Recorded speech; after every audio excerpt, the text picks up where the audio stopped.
WhatsApp everyone, welcome back to another new video. आज के इस वीडियो में हम लोग वन पीस के एपिसोड नंबर 163 एंड 164 को हिंदी में एक्सप्लेन करने वाले हैं। तो जिन लोगों ने अभी तक हमारे चैनल को सब्सक्राइब नहीं किया, जल्द से जल्द सब्सक्राइब बटन दबा दो। तो अभी ज़्यादा टाइम वेस्ट ना करते हैं, सीधा वीडियो में जंप करते हैं। एपिसोड नंबर 163 के स्टार्टिंग में हम लोग प्रिंस सतोरी को देखते हैं। वो कहता है कि तुम लोग अभी तक मरे नहीं हो, लेकिन मेरे नेक्स्ट सरप्राइज अटैक से तुम सब लोग मर जाओगे। हम लोग देखते हैं कि वो बहुत सारे बॉल को इकट्ठा करता है और वो अपना स्पेशल अटैक से अटैक करता है और कहता है बॉल ड्रैगन।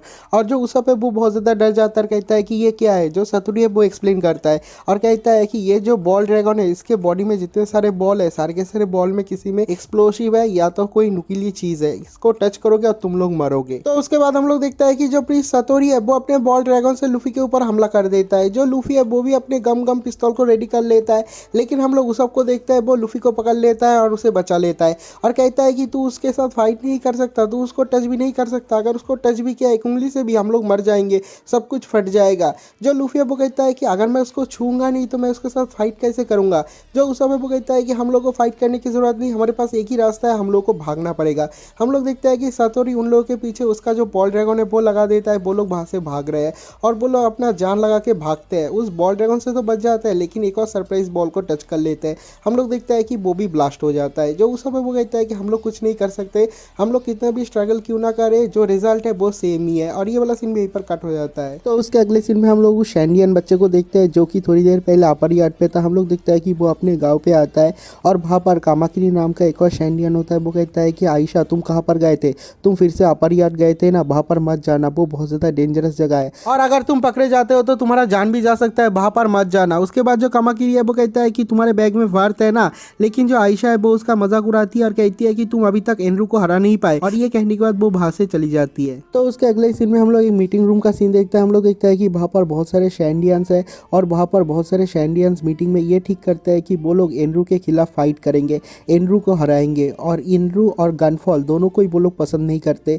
जो गनफॉल था वो फॉर्मर गॉड था, उसके बाद जो एनरू है वो गॉड बना। लेकिन यहाँ पर जो शैंडियंस है उन लोगों का जो लीडर है वाइपर, वो कहता है कि मैं किसी को भी नहीं छोड़ूंगा, जो हमारे रास्ते में आएगा हम सब लोगों को मार देंगे, एलिमिनेट कर देंगे, चाहे वो गनफॉल हो या फिर एनरू हो। और उसके बाद जो वाइपर है वो कहता है कि हम लोगों का जो ग्रेट वॉरियर कैलगेरा था उसके बात को मान के हम लोग एनरू को एलिमिनेट करेंगे। और उसके बाद हम लोग देखते हैं कि वहाँ पर एक और लेडी शैंडियंस होती है जिसका नाम होता है लाकी। वो कहती है कि देखो हमें नहीं लगता कि जो गनफॉल है वो हमारा एनिमी है, क्योंकि गनफॉल कभी भी हमारे साथ फाइट नहीं किया। जब वो पहले गॉड था तभी भी फाइट नहीं किया था, अभी वो एक फ्रीलांसर काम करता है, वो एक स्काई वॉरियर है, वो अभी भी फाइट नहीं करता। मुझे नहीं लगता कि वो हमारा एनिमी है। लेकिन मैंने सुना है कि जो गनफॉल है वो अपर यार्ड पे अपना पैर रखा है उन लोगों को हराने के लिए। तो जो वाइपर है वो कहता है कि गनफॉल और एक प्रीस्ट अगर एक दूसरे को मार के मर जाता है तो हम लोग को बहुत ज़्यादा अच्छा लगेगा। वो मर गया तो हम लोग बाकी के प्रीस्ट को हराएंगे और उसके बाद हम लोग एनरू को मारेंगे। हम देखते हैं कि जो शैंडियन का लीडर वाइपर है वो बहुत ज़्यादा डिटरमाइन है एनरू को हराने के लिए और वो कहता है कि हम लोग वॉर स्टार्ट करेंगे करेंगे। और ये वाला सीन में यहीं पर कट हो जाता है। तो उसके अगले सीन में हम लोग कोनिस और उसके डैड को देखते हैं। उसका जो डैड है वो कहता है कि हम लोग को उन लोगों का मदद करना पड़ेगा, उन पायरेट का मदद करना पड़ेगा। लेकिन जो कोनिस है वो कहती है कि हम लोग मदद करेंगे, हम लोग कैसे मदद करेंगे, हम लोग तो बहुत ज़्यादा पावरलेस है, हम लोग तो फाइट भी नहीं कर सकते। लेकिन जो कोनिस का डैड है वो कहता है कि नहीं, हम लोग मदद कर सकते हैं, हम लोग को उन लोगों का भागने का एक रास्ता बनाना पड़ेगा। और ये वाला सीन भी यहीं पर कट हो जाता है। उसके अगले सीन में हम लोग देखते हैं गनफॉल और दूसरे प्रीस्ट को। हम लोग देखते हैं कि उन दोनों का फाइट हो रहा है, चॉपर नीचे से देख रहा है। लेकिन उसके बाद हम लोग देखते हैं कि जो प्रीस्ट सूरा और गनफॉल है वो दोनों बहुत ज़्यादा तेज़ है, उन लोगों का स्पीड बहुत ज़्यादा है और वो लोग इतनी तेज़ी से फाइट करते हैं कि जो चॉपर है उसको दिखाई भी नहीं देता, उसे समझ में भी नहीं आता। और वो कहता है कि ये लोग तो बहुत ज़्यादा अमेजिंग है, मेरे को दिखाई भी नहीं दे रहा है। और उसके अगले सीन में हम लोग देखते हैं जहाँ पर जजमेंट हुआ था, हम लोग देखते हैं कि वहाँ पर एक बहुत बड़ा होल हो गया है। तो स्काई आइलैंड के जो लोग हैं वो लोग कहते हैं कि हम लोग गॉड के खिलाफ नहीं जा सकते वरना हम सब लोग मरेंगे। उसके बाद हम लोग देखते हैं कि जो प्रीस्ट सूरा है उसके साथ गनफॉल का बहुत ही घमासान फाइट होता है। दोनों में बहुत ज़्यादा स्पीड है और जो गनफॉल है उसका स्किल थोड़ा सा ज़्यादा है। हम लोग देखते हैं कि वो सूरा को चीर देता है और उसका बहुत ज़्यादा खून भी निकल जाता है। लेकिन उसके बाद ही हम लोग देखते हैं कि जो गनफॉल और उसका बर्ड है वो हवा में ही अटक जाता है, वो लोग हिल नहीं पाते। हम लोग देखते हैं कि सूरा ने कुछ किया है, क्योंकि वो है स्ट्रिंग ओराडल, मतलब जो रस्सिया है उसका ओराडल है, स्ट्रिंग का ओराडल है। हम लोग देखते हैं कि वो गनफॉल को वहाँ पर जकड़ लेता है और आके गनफॉल को मार देता है। उसका जो फायर स्पीयर है गनफॉल के सीने में घुसा देता है और जो गनफॉल है वो ऊपर से नीचे गिर जाता है। जो शुरा है वो कहता है कि तुम्हारा ये ग्लोरियस पथ यहाँ पर ही खत्म होता है। गनफॉल, तुम एनरू के खिलाफ गए इसलिए तुम आज मरे हो, अगर तुम यहाँ पर नहीं आते तो तुम शायद कुछ और दिन जिंदा रहते। और उसके बाद हम लोग चॉपर को देखते हैं, वो बहुत ज्यादा टेंशन कर रहा है, वो बहुत ज्यादा डर रहा है और वो कहता है कि अब मैं क्या करूँ, गनफॉल तो समुद्र में गिर गया, अब मैं क्या करूँ, मैं उसे कैसे बचाऊँ, मैं तो पानी में तैर भी नहीं सकता और वहाँ पर बहुत सारे शार्क है वो मुझे खा भी जाएंगे। लेकिन उसके बाद भी हम लोग देखते हैं कि जो चॉपर है वो गनफॉल को बचाने के लिए समुद्र में कूद जाता है। और उसके बाद जो प्रीस्ट है वो जाता है गनफॉल के बाट के पास और कहता है कि देखो वो जो जानवर था वो कितना ज्यादा बुद्धू था, उसने खाया है एक जोआन टाइप डेविल फ्रूट, लेकिन उसके बाद भी वो समुद्र में कूद गया। उसके बाद हम लोग देखते हैं कि वो गनफॉल के पक्षी को भी मार के उस समुद्र में फेंक देता है, कहता है कि तुमने भी तो जोआन टाइप का डेविल फ्रूट खाया है ना, तुम सब लोग मरोगे। लेकिन अनफॉर्चुनेटली ये जो समुद्र है उसका एक बॉटम है, नीचे से वो लोग नीचे नहीं गिर जाएंगे पूरी तरीके से। और उसके बाद वो कहता है कि देखते हैं बाकी के जो तीनों भागे हैं वो लोग कहाँ पर है। तो उसके अगले सीन में हम लोग जोरो, नामी और रॉबिन को देखते हैं। जो रॉबिन है वो कुएं के अंदर से एक सैंपल कलेक्ट करती है मिट्टियों का। और उसके बाद जो जोरो है वो चिल्ला चिल्ला के कहता है कि नामी तुम्हें कुछ दिखा क्या। हम लोग देखते हैं कि नामी पेड़ के ऊपर है, बहुत ही ऊपर है, और बाहर से वो अपने दूरबीन लगा के देखती है और कहती है कि ऐसा कैसे हो सकता है, ये कभी भी नहीं हो सकता, इम्पॉसिबल। और ये वाला सीन भी यहीं पर कट हो जाता है। तो उसके अगले सीन में हम लोग देखते हैं लूफी, सांजी और उसब तीनों का ये हालत बहुत ज्यादा खराब है, वो लोग और फाइट नहीं कर पाएंगे। जो उसब है उसका हालत बहुत ज्यादा खराब है। और जो प्रीस्ट सातोरी है वो कहता है कि तुम लोग मरने वाले हो लेकिन तुम लोग कुछ भी नहीं कर पाओगे, और तुम लोग का जो बोट है वो भी इस फॉरेस्ट से बाहर निकलने वाला है। उसके बाद तो तुम लोग यहाँ से भाग ही नहीं पाओगे कभी भी, अगर तुम पक्षी की तरह उड़ पाते हो तो तुम लोग यहाँ से भाग पाओगे। हम लोग देखते हैं कि जो लूफी है वो बहुत ही मुश्किल से उठता है, कहता है कि ऐसा कभी भी नहीं होगा। वो उसे एक पंच करता है लेकिन जो सातोरी है वो हट जाता है। और उसके बाद हम लोग देखते हैं कि फिर से उसका जो बॉल ड्रैगन है वो लूफी के पीछे लगा देता है। और इस मौके का फायदा उठा के जो उसब है वो उठ के बाहर से भाग जाता है और कहता है कि मुझे उस बोट को पकड़ना पड़ेगा।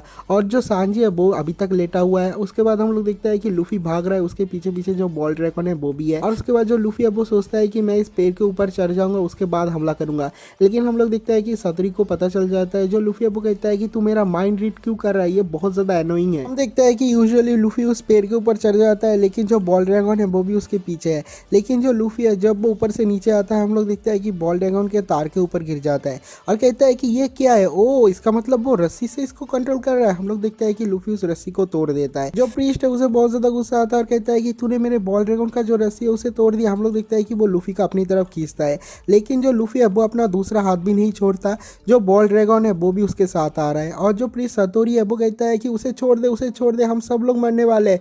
और तभी होता है कबूम, ब्लास्ट हो जाता है बोरिया। और ये वाला सीन यहीं पर कट हो जाता है। उसके अगले सीन में हम लोग उसब को देखते हैं। हम लोग देखते हैं कि उसब फॉरेस्ट के एंड पे आ जाता है और कहता है कि मुझे मिल गया हम लोग का बोट, और अगर अभी मैंने इस बोट को पकड़ लिया तो इस बोट के जरिए से हम लोग इस इल्यूशन फॉरेस्ट से बाहर निकल पाएंगे। और ये वाला सीन भी यहीं पर कट हो जाता है। उसके अगले सीन में हम लोग देखते हैं कि जहाँ पर एक्सप्लोजन होता है हम लोग देखते हैं कि चारों तरफ की मिट्टियाँ उड़ जाता है, वहाँ पर कुछ भी नहीं है और चारों तरफ बहुत सारे नुकीले वेपन है। हम लोग देखते हैं प्रीस्ट सातोरी को और वो कहता है कि मैं तो बाल बाल बच गया, वो जो इंसान था वो बहुत बड़ा गधा था, वो पायरेट बहुत बड़ा गधा था, उसने प्लान किया था अपने साथ मुझे भी मारने का, लेकिन अच्छा हुआ वो अकेले ही मर गया। लेकिन हम लोग देखते हैं कि लूफी मरा नहीं है, वो प्रीस्ट सातोरी के पीछे और वो कहता है कि मैं भी बाल बाल बच गया।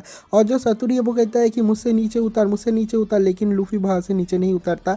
हम लोग देखते हैं कि लूफी उसको चारों तरफ से जकड़ के पकड़ लेता है और वो वहां से हिल नहीं पाता।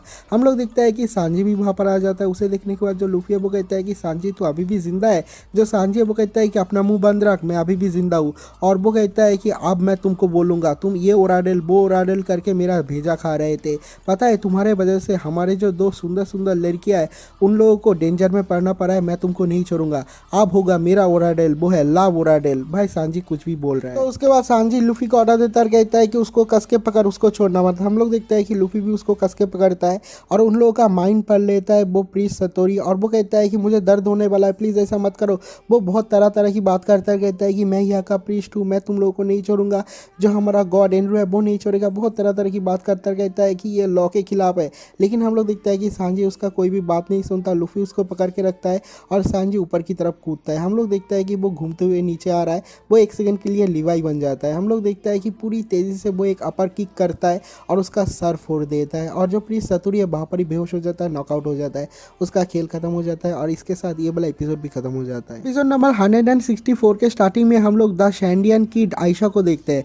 हम लोग देखते हैं कि वो छुप छुप के सब लोगों का जो मीटिंग है वो सुन रही थी। अचानक से उसको कुछ फील होता है। हम लोग देखते हैं कि वो उस घर के अंदर घुस जाती है और वो वाइपर के सामने आ जाती है। हम लोग देखते हैं कि वाइपर को दिखने में बहुत ज़्यादा गुस्सैल दिख रहा था, वो जाके लकी के पीछे छुप जाती है और उसके बाद सब लोग पूछते हैं कि तुम यहाँ पर क्यों आए हो। जो आयशा है वो कहती है कि मेरे को अभी अभी 2 वॉइस सुनाई नहीं दे रहा है। तो सब लोग कहते हैं कि क्या, और उसके बाद हम लोग को एक्सप्लेनेशन किया जाता है जो आयशा है वो पैदाइशी एक तरह का मंत्र यूज़ कर सकता है, उस पावर से वो बहुत दूर रहे किसी भी आदमी को सेंस कर सकता है। और वो कहती है कि मेरे को 2 आवाज़ सुनाई नहीं दे रहा है, 2 आवाज़ एक ही टाइम पे डिसअपियर हो गया, एक है गनफॉल का और दूसरा एक प्रीस्ट का। और उसके बाद सब लोग कहते हैं कि सच में तेरे को सच में लगता है कि जो एक प्रीस्ट है वो डाउन हो चुका है। सब लोग कहते हैं कि अरे गनफॉल तूने बहुत अच्छा काम किया, वो दोनों एक दूसरे को मार के मर गए। तो उसके बाद जो वाइपर है वो कहता है कि यही अच्छा टाइम है, अभी हम लोगों को उन लोगों के ऊपर हमला करना पड़ेगा क्योंकि वहां पर अभी 3 प्रीस्ट बचे हैं। अगर हम लोग अभी हमला करते हैं तो हम लोग को बहुत ज्यादा एडवांटेज मिलेगा। लेकिन हम लोग देखते हैं कि पीछे से जो आयशा है वो बुलाती है और कहती है कि लकी लकी सुनो मेरा एक बात। तो जो लकी है वो कहती है कि क्या हुआ। जो आयशा है वो कहती है कि जो प्रीस्ट को हराया है वो गनफॉल नहीं है, किसी और ने हराया है। तो वो लोग कहते हैं कि किसी और ने, इसका मतलब जो ब्लू सी से पीपल आए हैं उन लोगों ने हराया है। और उसके बाद जो आयशा है वो कहती है कि हाँ वो लोग बहुत ज़्यादा स्ट्रांग है, मैंने ऑब्जर्व किया है उन लोगों को अपने मंत्रा से। और वो कहती है कि प्लीज़ ध्यान से रहना। उसके बाद हम लोग देखते हैं कि लकी उसके सामने आती है और कहती है कि तुम्हारा बैग मुझे दे दो। लेकिन जो आयशा है वो कहती है कि नहीं ये मेरा ट्रेजर है। लेकिन जो लकी है वो कहती है कि चिंता मत करो, मैं तुम्हारे लिए ले आऊंगी। और ये वाला सीन भी यहीं पर कट हो जाता है। तो उसके अगले सीन में हम लोग देखते हैं कि जो सांजी और लूफी है दोनों ही सतुरी के ऊपर खड़ा हुआ है और जो सतुरी है वो बेहोश है। जो सांजी है वो कहता है कि इसने अपना मुंह बंद किया, एटलीस्ट मुझे शांति मिल रहा है अभी। और तभी हम लोग देखते हैं कि बाहर से दौड़ते हुए उसब आता है और कहता है कि जल्दी यहाँ पर आ जाओ, मुझे बोट मिल गया है। हम लोग देखते हैं कि लूफी और सांजी भी उसके पीछे पीछे दौड़ रहा है और जो उसब है वो अपना बेल्ट का कमाल दिखाता है। हम लोग देखते हैं कि वो अपने बेल्ट से रस्सी को निकालता है और वो सीधा जाके उन लोगों के बोट पे, मतलब जो क्रो है वहाँ पर लग जाता है और कहता है कि मुझे पकड़ लो। हम लोग देखते हैं कि लूफी और सांजी उसब को पकड़ लेता है और जो बोट है, जो क्रो है, वो उन लोगों को खींचता है। लेकिन वो ऐसे ऐसे नहीं खींचता। हम लोग देखते हैं कि इस पैर में, उसके बाद दूसरे पैर में ऐसे टक्कर लगते लगते वो लोग ऊपर जाते हैं और जब तक वो लोग ऊपर पहुंचते हैं उन लोगों का हालत ख़राब हो जाता है। जो सांजी है वो उसब को बहुत ज़्यादा मारता है। जो लूफी है वो कहता है कि मेरा तो हालत ख़राब हो गया, इससे अच्छा होता कि मैं अपने हाथ को स्ट्रेच करता। जो उसब है वो कहता है कि एटलीस्ट मेरे वजह से हम लोग इस इल्यूशन फॉरेस्ट से तो बाहर निकल रहे हैं। और ये वाला सीन भी यहीं पर कट हो जाता है। तो उसके अगले सीन में हम लोग समुद्र के पानी के अंदर का एक सीन देखते हैं। हम लोग देखते हैं कि वहाँ पर चॉपर है वो बेहोश नहीं हुआ है, लेकिन उसका हाथ पैर नहीं हिल रहा है। हम लोग देखते हैं कि वहाँ पर गनफॉल है वो भी बेहोश है और उसका जो बार्ड है वो भी वहाँ पर है। और जो चॉपर है वो कहता है कि मैं किसी को भी बचा नहीं पा रहा हूँ, मैं कितना ज़्यादा यूजलेस हूँ। और तभी हम लोग देखते हैं कि ऊपर से एक बहुत बड़ा पक्षी आता है और पानी के अंदर घुस जाता है और ये वाला सीन भी यहीं पर कट हो जाता है। तो उसके बाद हम लोग पांग गेदात्सु, सूरा और ब्रीदर ओएम बाकी के 3 प्रीस्ट को देखते हैं। हम लोग देखते हैं कि तीनों ही पूरी तेजी से आ रहे हैं लूफी और उसके टीम को मारने के लिए। उसके अगले सीन में हम लोग देखते हैं कि बहुत सारे शैंडियंस आ रहे हैं वेपन लेके, लाकी, वेपर और बाकी के लोग। सब लोग कहते हैं कि हम लोग गॉड के श्राइन के ऊपर हमला करेंगे, एनरू के ऊपर हमला करेंगे, चाहे हम लोगों में से कोई भी मर जाए हम लोग को रुकना नहीं है, हम लोग आज ही सब कुछ रफा दफा करेंगे। हम लोग देखते हैं कि सब लोग पूरी तेज़ी से वहाँ पर बढ़ रहे हैं और जो वेपर है वो एक बहुत बड़ा कैनन चलाता है। हम लोग देखते हैं कि वो कैनन जाके सीधा अपर यार्ड पे लगता है। हम लोग देखते हैं कि जो प्रीस्ट है, बाकी के 3 प्रीस्ट, वो लोग भी इधर आ रहे हैं। जो प्रीस्ट है और जो शैंडियंस है उन लोगों के बीच में एक बहुत ही घमासान फाइट होने वाला है और ये वाला सीन भी पर कट हो जाता है। तो उसके अगले सीन में हम लोग नामी और बाकी के लोगों को देखते हैं। जो नामी है वो कुछ देखती है दूरबीन से और वो बहुत ज़्यादा चौंक जाती है और कहती है कि ये नहीं हो सकता, ये इम्पॉसिबल है। और उसके बाद हम लोग देखते हैं कि जोरो भी पूछता है कि क्या देखा, लेकिन जो नामी है वो कुछ भी नहीं बताती और कहती है कि चलो हम लोग को जाना पड़ेगा, हम लोगों को सी शोर पे जाना पड़ेगा। उसके बाद हम लोग देखते हैं नामी, रॉबिन और जोरो तीनों ही पूरी तेजी से सी शोर की तरफ बढ़ रहा है। और उसके बाद जो नामी है वो कहती है कि मुझे लगता है कि यहाँ पर दाल में कुछ काला है। जो रॉबिन है वो कहती है कि हाँ मुझे भी लगता है कि यहाँ पर कुछ ना कुछ स्ट्रेंज तो जरूर है। और उसके बाद वो कहती है कि मैंने जो पोनीग्लिफ का होप था वो छोड़ दिया था, लेकिन मुझे लगता है कि यहाँ पर भी मुझे पोनीग्लिफ का कोई ना कोई सुराग मिलने वाला है। और ये वाला सीन भी यहीं पर कट हो जाता है। तो उसके बाद हम लोग चॉपर को देखते हैं, उसे होश आता है और वो देखता है कि उसके शरीर में बहुत ज्यादा दर्द हो रहा है। और उसके बाद वो देखता है कि वहाँ पर गनफॉल और उसका जो बार्ड है वो भी वहाँ पर है और कहता है कि हम लोग को कौन बचाया। हम लोग देखते हैं कि वहाँ पर बहुत सारे बड़े बड़े बार्ड आते हैं। ये वाला सीन यहीं पर कट हो जाता है। उसके अगले सीन में हम लोग रॉबिन, जोरो और नामी को देखते हैं। हम लोग देखते हैं कि नामी बहुत ज़्यादा स्ट्रगल करके दौड़ते हुए सबसे पहले जा रही है और बहुत ज़्यादा गिर भी रही है। और जो जोरो और रॉबिन है वो लोग बात करते हैं। जो रॉबिन है वो अपने दोस्तों के लिए बहुत ज़्यादा चिंता कर रही है, लेकिन जो जोरो है वो कहता है कि तुम्हें चॉपर की चिंता करने की ज़रूरत नहीं, वो अपना ख्याल रख सकता है। लेकिन जो रॉबिन है वो कहती है कि मैं चॉपर का चिंता नहीं कर रही हूँ, मैं लूफी और बाकी के लोगों का चिंता कर रही हूँ। हम लोगों को किडनैप कर लिया है तो हमारे जो दोस्त है वो तो हमारे पीछे आएंगे ही ना। तो जो जोरो है वो कहता है कि वो लोग अपना ध्यान रख सकते हैं। उसके बाद ही हम लोग नामी को देखते हैं। नामी को सामने कुछ दिखता है और नामी को बहुत ज़्यादा पसीना आ रही है। हम लोग देखते हैं कि वो दौड़ती हुई सामने की तरफ चली जाती है और उसके पीछे पीछे जोरो और रॉबिन रॉबिन भी चले जाता है और ये वाला सीन भी यहीं पर कट हो जाता है। तो उसके अगले सीन में हम लोग उन लोगों के बोट क्रो को देखते हैं। हम लोग देखते हैं कि वहाँ पर लूफी, उसप और सांजी है, लेकिन जो लूफी और उसप है वो उन लोगों के सिचुएशन को बिल्कुल भी सीरियसली नहीं लेता। हम लोग देखते हैं कि जो लूफी है वो मजाक उड़ा रहा है सांजी का, जोरो का और उन लोगों का कॉपी करने की कोशिश कर रहे हैं, और जो उसप है वो भी बहुत ज़्यादा हंस रहा है। हम लोग देखते हैं कि सांजी दोनों को ही मार के उन लोगों का खोपड़ा फोड़ देता है और कहता है कि सिचुएशन को सीरियसली ले। हम लोग देखते हैं कि दोनों ही उससे माफ़ी मांगते हैं। ये वाला सीन भी यहीं पर कट हो जाता है। उसके अगले ही सीन में हम लोग नामी को देखते हैं। जो नामी है वो दौड़ती है, बहुत ज़्यादा आगे आ जाती है और वो वहाँ पर आती है और कुछ देखती है और वो बहुत ज़्यादा हैरान रह जाती है, बहुत ज़्यादा चौंक जाती है। हम लोग देखते हैं कि उसके पीछे पीछे उसके जो टीम में जोरो और रॉबिन है वो लोग भी वहाँ पर आते हैं और वो लोग देखने के बाद वो लोग भी चौंक जाते हैं। सब लोग कहते हैं कि ये क्या है। जो नामी है वो कहती है कि तुम लोगों को समझ में नहीं आ रहा, ये अदर हाफ है। और उसके बाद जो रॉबिन है वो कहती है कि हाँ, ये क्रिकेट का हाउस का हाफ है, मतलब हम लोग को ग्राउंड में जो क्रिकेट का घर दिखा था आधा, उसका बाकी का आधा यहाँ पर है। तो उसके बाद उन लोग ये कंक्लूजन में आते हैं ये वही आइलैंड है, ये कोई ऊपर से नहीं आया है, ये आइलैंड कभी यहाँ पर पैदा नहीं हुआ था, ये जया का एक पार्ट है। नीचे समुद्र में जो नॉकअप स्ट्रीम का करंट है उससे ही टूट के जया का एक पार्ट ऊपर आ चुका है और वो समुद्र के नीचे खो नहीं गया है। ये जो पार्ट है वो हमेशा से ऊपर तैर रहा था और हम लोग को पता भी नहीं चला। इसका मतलब जो नोलैंड है, जो क्रिकेट है, वो लोग सही बोल रहे थे। उन लोगों का जो थ्योरी है वो बिल्कुल ही सही है और जो नोलैंड था वो लायर नहीं था। और उसके बाद हम लोग चॉपर को देखते हैं, उसके पास भी बहुत सारे साउथ बार्ड आ जाते हैं और जो साउथ बार्ड थे उन बार्ड ने उन लोगों को बचाया है। और जो चॉपर है वो कहता है कि यहाँ के जो साउथ बार्ड है वो इतने बड़े बड़े क्यों है। तो उसके बाद हम लोग देखते हैं कि जो वर्ल्ड फेमस लायर नोलैंड था वो झूठ नहीं बोला था कभी भी, वो सच ही बोला था। उन लोगों को दिखाई नहीं दिया था क्योंकि जो आइलैंड था वो नीचे कभी भी नहीं गया था, वो सोने का आइलैंड ऊपर आ चुका था। और उसके बाद हम लोग देखते हैं कि वहाँ पर जितने सारे शैंडियंस है वो हमला कर देता है उन प्रीस्ट के ऊपर और उन प्रीस्ट के साथ जो शैंडियन है उन लोगों का फाइट होने वाला है। और ये वाला एपिसोड यहीं पर खत्म हो जाता है, ये वाला वीडियो भी यहीं पर खत्म हो जाता है। अगर आप लोगों को वीडियो अच्छा लगा तो वीडियो को लाइक जरूर करना, चैनल को सब्सक्राइब जरूर करना है। तो मिलते हैं एक और नई वीडियो के साथ, तब तक के लिए बाय बाय।